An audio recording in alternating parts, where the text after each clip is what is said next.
যে বাচ্চা এরকম হয়েছে বলে আমাকে রাখবে না, সে তার বাচ্চা না অস্বীকার করেছে যে এরকম সাদা বাচ্চা হবে কেন, আমাদের মতো হয়নি কেন।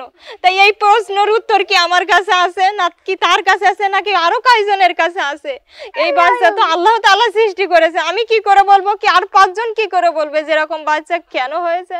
তা আমি আমার বাচ্চার কি কোনো অধিকার নেই যে বাপের কোলে উঠবে, বাপের সাথে আদর যত্নে থাকবে, মা বাবা এক থাকবে, বাচ্চাটা সেই পাবে মানুষের মতো মানুষ হবে, সেরকম কোনো কি আজকে বাচ্চাটা বঞ্চিত হয়ে থাকবে? তাই আমাকে ছেড়ে দিয়েছে, বলেছে যে 1500 করে টাকা দেবে মাসে। 80,000 টাকায় কাবিল নামা ছিল, সেখানে 70,000 টাকা দিয়েছে, কোনো খরপোশ দিইনি, কিছু দিইনি। আর বাচ্চার কথা বলেছে কি একটা সাদা কাগজে লিখে দিয়েছে যে এর নাকি মাসে 1500 করে টাকা দেবে। 1 টাকাও কোনোদিন দিইনি, খোঁজ খবরও নিইনি। এই বাচ্চারা আমি নিয়ে গেছিলাম আমার ভাবির দ্বারাই, যে ভাবি তুমি দেখো দিনই এই বাচ্চার প্রতি যদি টান হয়, যতই ছেড়ে দিক না কেন, তারপরেও যদি সন্তানের পরে টান হয়, এই সন্তান নিয়ে গেছে।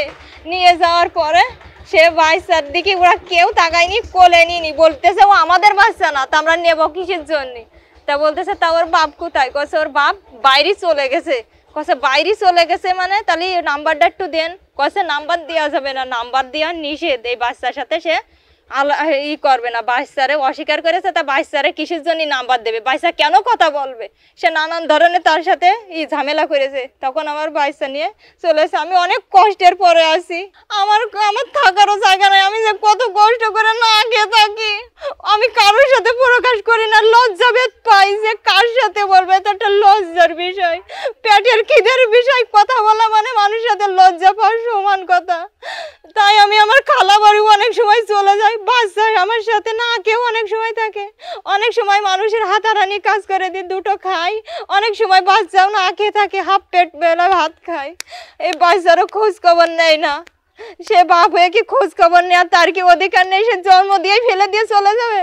আমাদের মেয়ে তো মেয়েরা অনেক কষ্টে অনেক জায়গায় থাকে।